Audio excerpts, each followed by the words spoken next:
Welcome to another edition of Litter Media Live. This is our special edition today, and we're focusing on the M.A.D.E rally through the Drug-Free Clubs of America coming up this Friday. We've got representatives from ambassadors, I should say, from Paint Valley High School today, and somebody that's a familiar face to you down the other end there, Dave Huggins. Details coming up right after this from our friends at the Scioto Society. Each weekend this October, Sugarloaf Mountain Amphitheater transforms into Haunted Mountain. Try to find your way out of the escape room. Traverse the spine-chilling scares along our haunted trail. And each night at 7:15, the Mothman Experience begins on the main stage with It Flies by Night. Or bring a lawn chair and enjoy a free showing of our scary movie series on our giant projection screen in the parking lot. See our movie schedule and secure your spot for the Mothman Experience at hauntedmountain.org through Halloween night.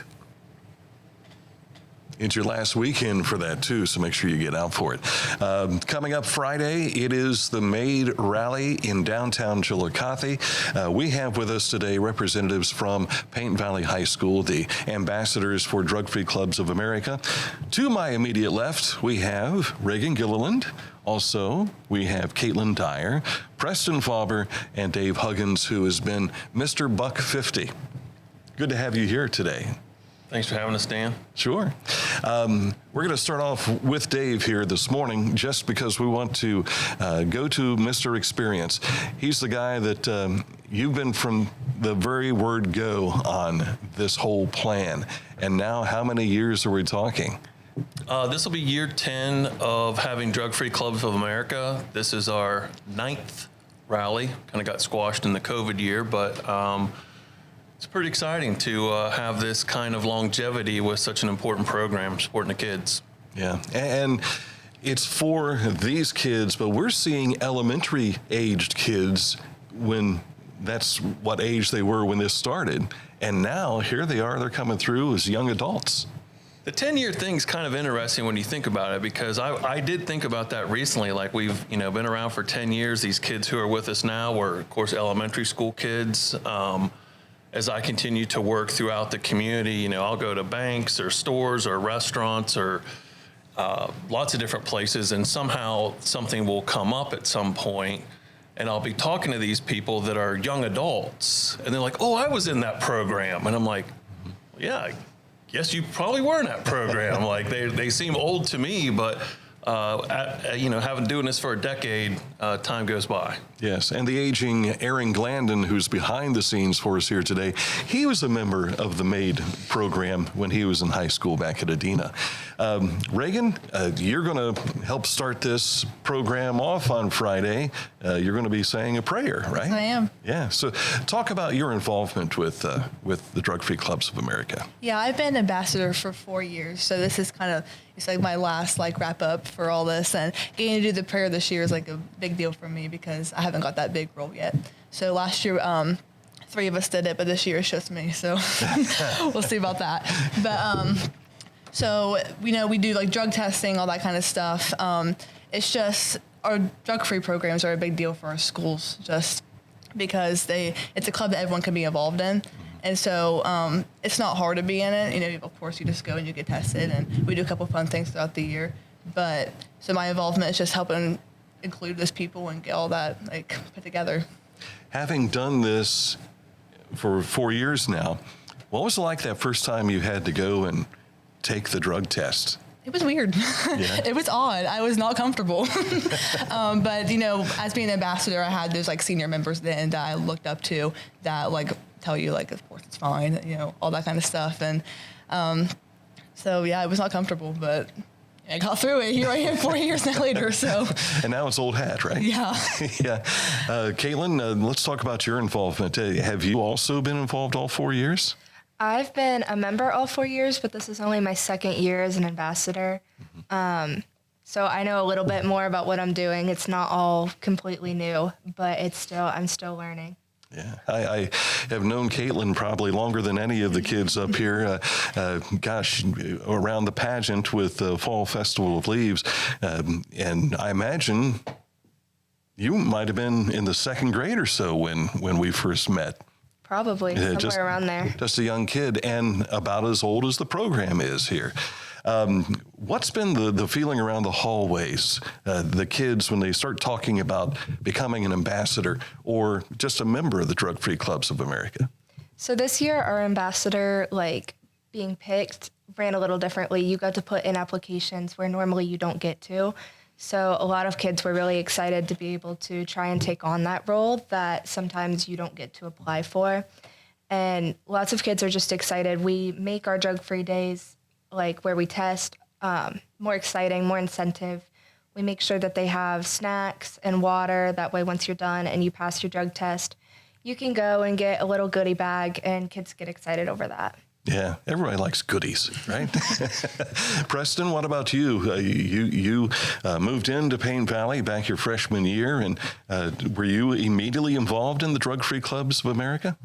So when I moved in, it was later in the year, so I wasn't an official member, but I was in it wasn't Drug-Free Clubs of America, but it was a different program at Hillsborough.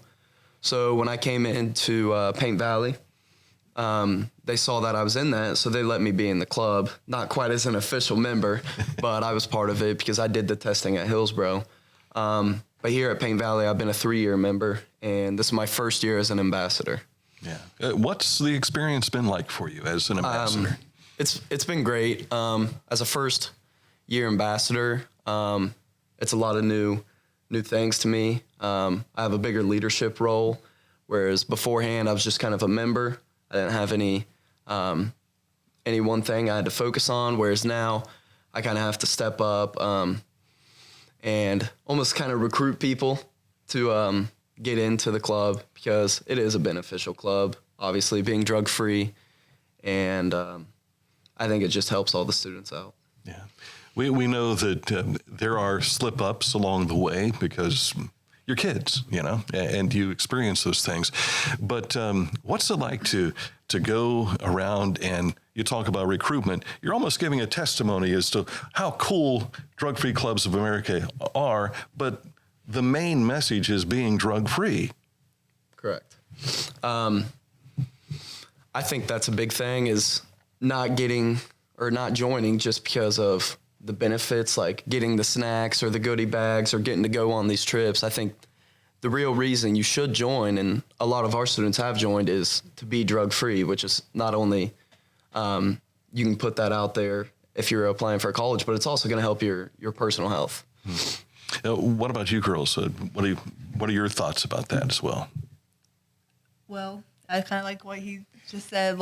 I know a lot of younger freshmen coming up, they see the older kids that they look up to doing all these fun things, and they want to do it too. And so as a freshman, I think that's one of the biggest reasons why kids join. But as you get older, you see the benefits, and you start to reap the benefits of being a part of drug-free. And now I'm applying to colleges, and I can say I've been drug-free for 4 years, and that's a big deal for a lot of high schoolers. Yeah, and that's the benefit, isn't it? I mean, all the other stuff is just kind of cool, but the benefit of having a clean background in that regard, you can go into your post-school life with confidence.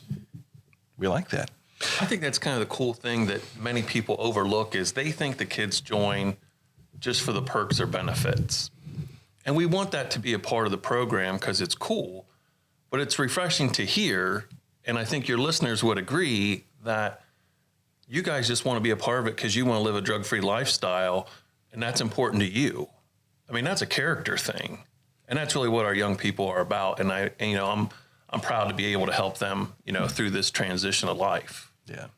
One of the things that we hear at the rally are the special speakers who stand up, and when they do come up, some of them bare their souls about how drugs have impacted their life, and it's usually through a family member of some sort. I recall my granddaughter talking about her biological father's difficulties with drugs. He's drug-free now, which is great. I think he's 3 years clean now, so good job, Will. But we want to get that message out, and it's a hard message to hear, isn't it? I mean, what goes through your mind when you hear the kids tell these stories at these rallies?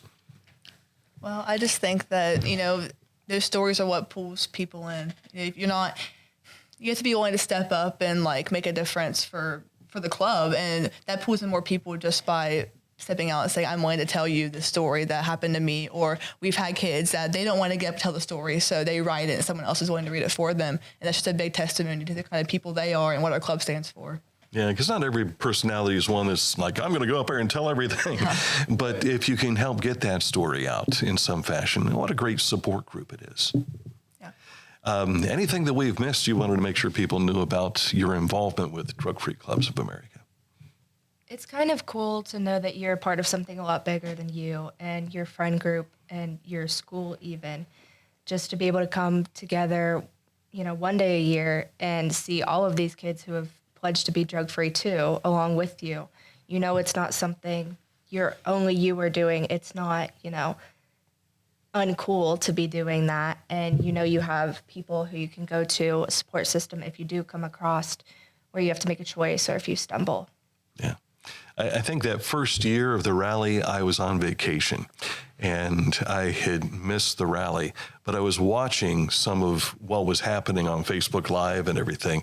And I will tell you, as an outsider looking in, I thought, this is absolutely incredible. All these young people making a commitment. And there were so many. I can't remember how many you had on that first year, Dave, but it slowly has grown into the thousands. And that's a testament to what you and your folks are doing, but a testament to the kids to keep it going as well. Yeah, I think certainly, as we continue to have, year after year after year, it's sometimes challenging to keep something like this fresh and new. But these kids really show that it's important to them. So that's what drives, people like myself and the school coordinators and the administrators to make sure that they set aside time during the school day once in a while. It's not a big time commitment, but they find a way to make this focus important because it's important to them and it's important to our community. So really, thank you to all the school administrators and school coordinators who work with you guys every day, to keep this presence of mind. I think there are 35 school districts in this area, region, because we talk about Ross County, you're into Vinton County now, Pike County.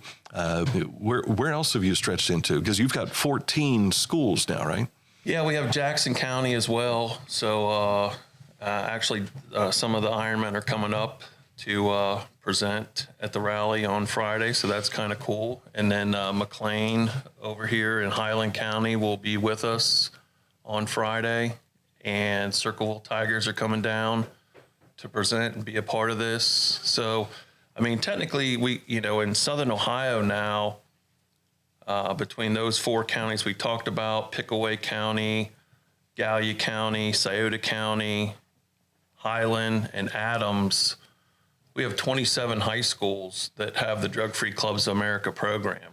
So I really think we're starting to dominate some of these problems that our society has by working with our youth at an early age and showing that we care about them, we love them, we support them. You do whatever you want, just don't do drugs as far as I'm concerned. Yeah, you've really, over these last 10 years, done a great job at bringing awareness to the issue. When we look at our circumstance we had with drugs 10 years ago, it's still there. The problem is still there, but it's not what it was. And I think part of that is the impact being made through your efforts. Yeah, it's just about the kids, as a father of two kids, my kids were little pipsqueaks back then too. My daughter's now, she's 20, my son's 17. So, wind that clock back 10 years. And, one of my reasons I wanted to get involved was thinking, you can be the best parent you think you can be. You can say all the right things. You can have all the right rules. You can have everything in your favor that you think will help protect your kids. But at the end of the day, every single one of these kids walk out the door and they get to make their own decisions. They're adults in my mind. Like, they have the ability to choose. So if, we at the $150 can help, raise money through sponsorships and runner entry fees to support these kids to be able to say, no, I can't because I might get tested. It's an easy game, Dan. It's an easy game. We've talked about everything but when the rally starts, when the kids have to be where, and what people will be able to see. So schools start rolling into the city pool. We kind of close down the park for the day, and they'll arrive at the city pool between about 8:45 and 9:30. At 9:45, we start the lineup to walk up towards the courthouse.